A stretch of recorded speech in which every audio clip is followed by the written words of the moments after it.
শোধাবি কি করে সেরি এই মা হলো ছেলের জীবন মায়ের ঋণ শোধ হবে না আজীবন মায়ের ঋণ শোধ হবে না আজীবন।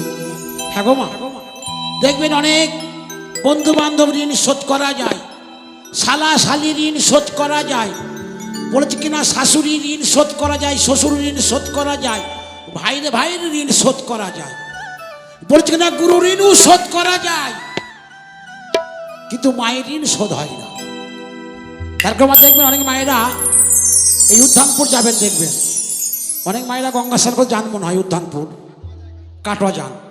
উদ্যানপুর যে গেলে পরে বুঝতে পারবেন, দেখবেন একটা মাসি সাঁকো বলে আছে মা, দেখবেন সেই সাঁকোতে এখন নিম গাছ, ডুমুর গাছ, বেরিং গাছ, তার পাশ দিকে রাস্তা হয়েছে। তাই সেই সন্তান বলেছিল, মা তোমার ঋণ আমি শোধ করে দিয়েছি, তোমার বৃন্দাবন দর্শন করা যাবে এই রাস্তায়।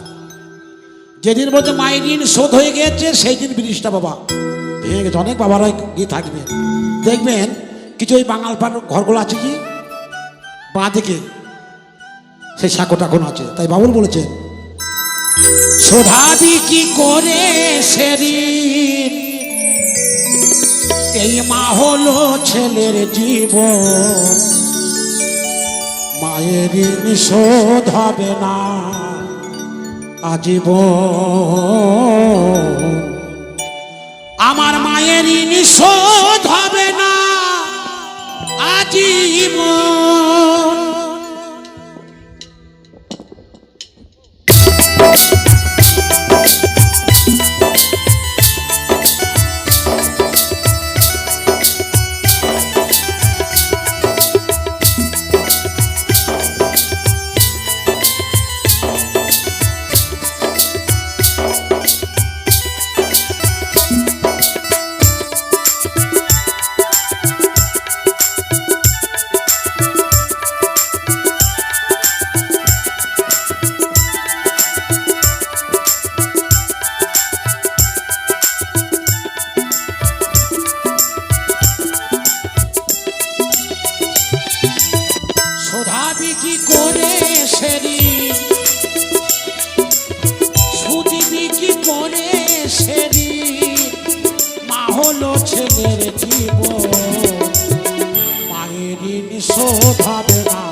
ছেলের জীবন, মায়ের ঋণ শোধ হবে না আজীবন,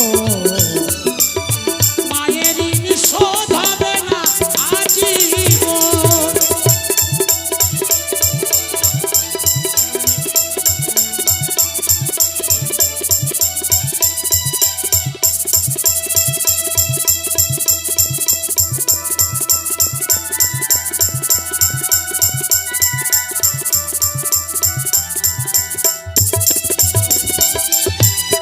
বিদেশেতে বিদেশেতে সন্তানের যদি কোনো বিপদ হয়, পাড়ার লোকে না জানিতে আগে জানে মা।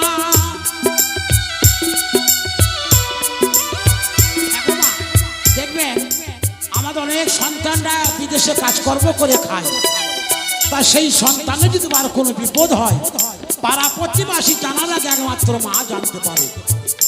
তার কারণ মা বইয়ের চিন্তা কেমন, আমার স্বামী বিদেশে গিয়েছে, এবার আসবে, এই বৈশাখ মাসে ঢুকে যাবে, একটা ভালো শাড়ি কিনবে, নাহলে একটা কানের ভালো কানের গড়াবো, ওদের চিন্তা। আর মায়ের চিন্তা আমার সন্তান গিয়েছে কেমন ভাবে খেছে না খেছে, কেমন আছে, মায়ের চিন্তা। তাই এখান তাই বলেছেন, ও গো জননী, ও গো জননী, জননী গো জননী আমার।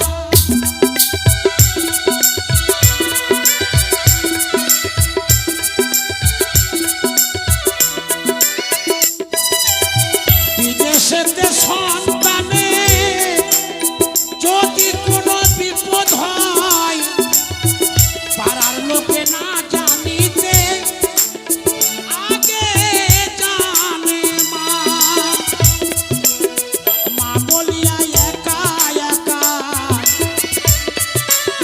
মা বলিয়া একা একা ডাকিছে কুমার গৌতম, মায়ের ঋণ শোধ হবে না আজীবন,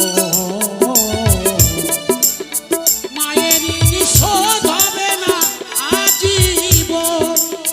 শোধাবি কি করে সে ঋণ, শুধবি কি করে সে ঋণ, মা হলো ছেলের জীবন, মায়ের ঋণ শোধ হবে না আজীবন, মায়ের ঋণ শোধ হবে না আজীবন, মায়ের ঋণ শোধ হবে না আজীবন। জাগরে নিঠুর মন, মায়ের ঋণ শোধ হবে না আজীবন, মায়ের ঋণ শোধ হবে না আজীবন, মায়ের ঋণ শোধ হবে না আজীবন, মায়ের ঋণ শোধ